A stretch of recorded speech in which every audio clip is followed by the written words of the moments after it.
Welcome back. Time now for news from the left. What a day in cable news. Don Lemon also lost his job today.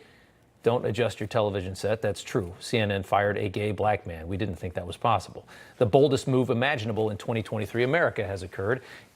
Don Lemon says the network fired him today with no warning, writing in a statement, "I'm stunned. After 17 years at CNN, I would have thought someone in management would have had the decency to tell me directly. At no time was I ever given any indication that I would not be able to continue to do the work I've loved at the network. It's clear that there are some larger issues at play." Well, CNN's communications department says that was Don Lemon's last bit of fake news at CNN. Tweeting out, Don Lemon's statement about this morning's events is inaccurate. He was offered an opportunity to meet with management, but instead released a statement on Twitter. Oh. So I guess Don Lemon lies sometimes. It all comes after allegations that Lemon mistreated his female colleagues.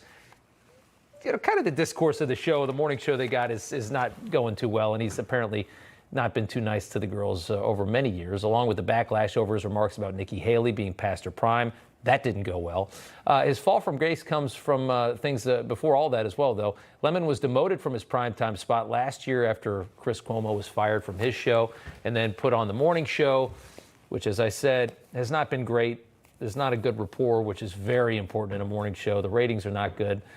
We've seen how far left Lemon has transformed, I should say, over the last few years at CNN. As the whole country has been pulled to the left, Don Lemon has just found a way to kind of morph his identity and turn into one of these people that just sits there and perpetuates American victimhood almost constantly. Take a listen.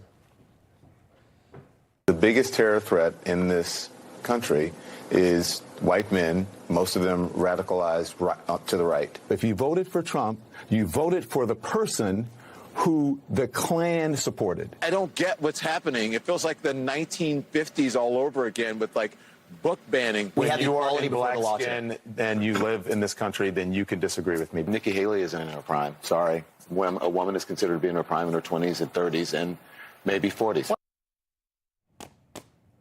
Just because you can, we're not going to play it for you again, but you can go back and watch Don Lemon from like 10 years ago, and you can see more of the real Don Lemon and not the manufactured version that's just had to keep up with the times. Next up, the mindless hosts of The View finally had a good day. You know why. Fox News Media and Tucker Carlson have agreed to part ways. Thank you for his service to the network and host of the prior contributor. Wave.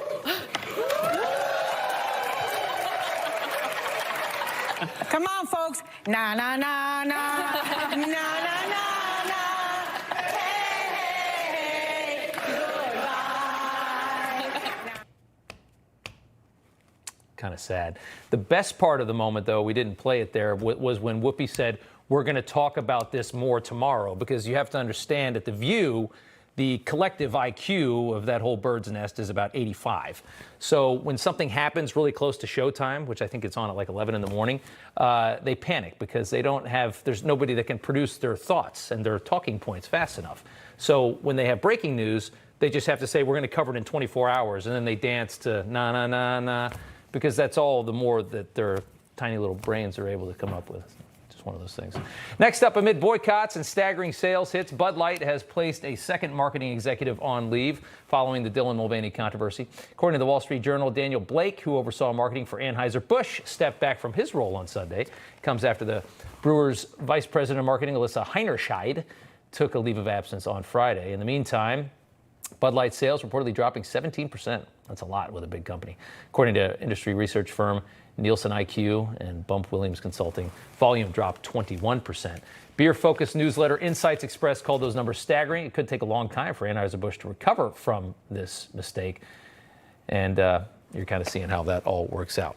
All right, next up, one of the greatest coaches in NBA history says he no longer watches basketball because of all the woke BS. 11-time NBA champion coach Phil Jackson admits that the NBA has become so politically woke he refuses to watch any of the games. He explained exactly when it happened and his reasoning for this in a podcast. Take a listen. Do you still watch a lot of basketball or no?